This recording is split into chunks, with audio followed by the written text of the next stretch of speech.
എന്തു പറ്റി മോളെ? അവിടെ എന്തെങ്കിലും പ്രശ്നമുണ്ടോ? ഉണ്ടാവാതിരിക്കോ? പച്ചടി, കിച്ചടി, ഉപ്പേരി, അവിയല് എല്ലാം ഉണ്ടാക്കണം. അത് കഴിഞ്ഞിട്ട് എല്ലായിടവും അടിച്ചു തുടച്ച് വൃത്തിയാക്കണം.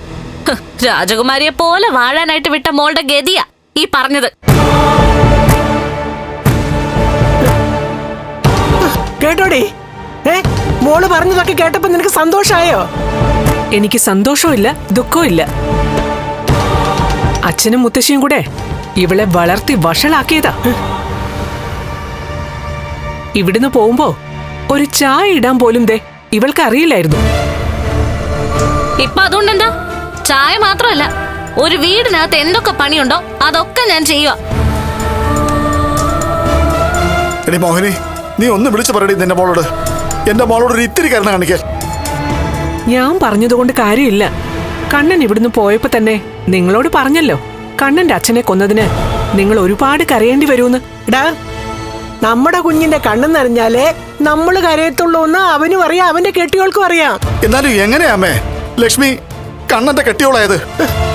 അതൊന്നും നന്ദി കെട്ട ഇവളും ഇവിടെ മോളും ഓർക്കത്തില്ലല്ലോ. ഇവള് കല്യാണം കഴിഞ്ഞ് ഉണ്ണിക്കൊപ്പം പോയത് ജീവിക്കാൻ വേണ്ടിയാ, സന്തോഷത്തോടെ ജീവിക്കാൻ. എന്നാൽ എന്റെ കുഞ്ഞ് നാളെ അവളുടെ ജീവിതത്തിൽ സുഖവും സന്തോഷവും ഉണ്ടാവും കരുതിയിട്ടല്ല ഇവിടുന്ന് അങ്ങോട്ട് പോയത്. ഇനിയുള്ള കാലം കണ്ണനെ കൈ പിടിച്ച് നടത്തണം, കണ്ണനൊരു തണലാവണം. അത് മാത്രമായിരുന്നു എന്റെ മോളുടെ ചിന്ത. ശരിക്കു പറഞ്ഞ ഇങ്ങനെ ചെയ്ത പാപത്തിന്റെ പ്രായശ്ചിത്തം ചെയ്യായിരുന്നു എന്റെ മോൾ ആ കല്യാണത്തിലൂടെ. എടി, നീ കൂടുതലൊന്നും സംസാരിക്കണ്ട. എന്നിട്ടിപ്പോ പ്രായശ്ചിത്തം ചെയ്യുന്നതേ ഇവളാ. സത്യത്തിൽ അങ്ങനെയല്ലേ വേണ്ടത്? ലക്ഷ്മി കിടന്ന് കഷ്ടപ്പെട്ട നിങ്ങൾക്ക് രണ്ടാൾക്കും അത് സന്തോഷ. അത് മനസ്സിലാക്കിയിട്ട് തന്നെയാ കണ്ണൻ ഇവളെ കൊണ്ട് വീട്ടുപണി ചെയ്യിപ്പിക്കുന്നത്.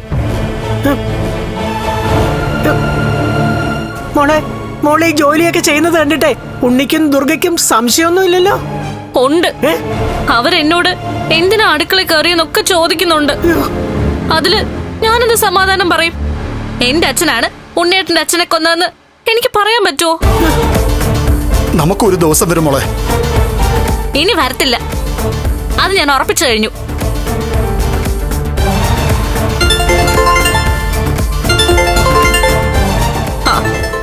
സത്യം വിളിക്കുന്ന അവളാ. ഞാൻ പറയാതെ വന്നതിന് വിളിക്കുക.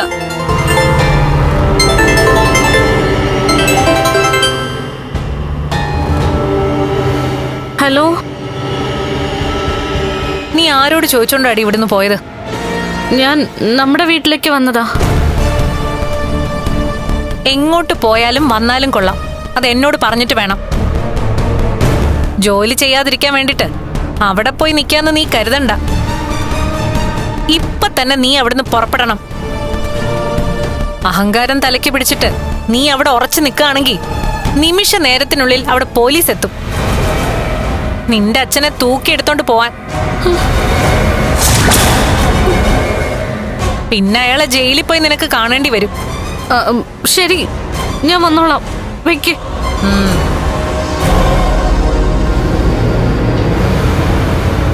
മോളെ, അവള് മോളോട് ചൂടായോ മോളെ? ഇല്ല, എന്നെ മോളെയും മുത്തയും ഒക്കെ വിളിക്കായിരുന്നു. വിളിച്ചതില് പകുതി മുത്തശ്ശിക്ക് കൂടി തരട്ടെ. എടാ പ്രതാപ, നീ എന്താ ഒന്നും മിണ്ടാത്തെ? മോളെ, നിനക്ക് വേണമെങ്കിൽ വീട്ടുജോലി ചെയ്യാൻ പറ്റുന്ന മഹാലക്ഷ്മിയോടും കണ്ണനോടും തറപ്പിച്ച് പറയാം. അങ്ങനെ പറഞ്ഞാലും ഞാൻ നിന്നെ കുറ്റപ്പെടുത്തില്ല. ജയിലിൽ കിടക്കാൻ യോഗം ഉണ്ടെങ്കിൽ അങ്ങനെ കിടന്നല്ലേ പറ്റൂ. ഞാൻ കുറച്ചു കാലം അവിടെ പോയി കിടന്നോളാം മോളെ. വേണ്ട,